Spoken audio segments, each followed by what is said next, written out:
Value for money isn't specific to P3s. The idea behind value for money is how to best deliver a particular project or program. So it's simply comparing various delivery models and figuring out which one will be the least expensive for the public, for the taxpayer. So that's the concept of value for money.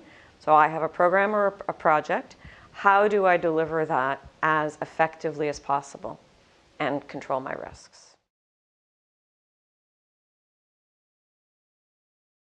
It's a model that should be looked at. The analysis should be done as projects are being developed so that public sponsors are making informed decisions. If we look at statistically in Canada, out of all of the capital spend in government budgets, even with all of the P3s that we talked about today, there's still only about 20 to 30% of that overall spend that's being done through the P3 route. So it's not a panacea. It's a well-adapted model under certain circumstances for certain types of assets. If we anchor back to what are those drivers that make P3 deliver value for money as compared to how projects are delivered traditionally?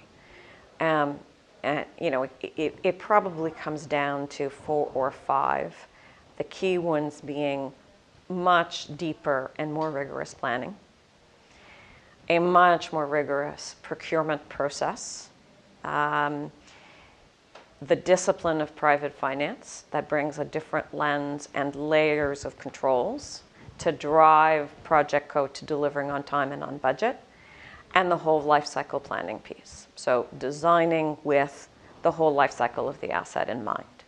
And I think all of those key steps, the different approach which we have to take in P3 drives a result that manages risks more effectively for government.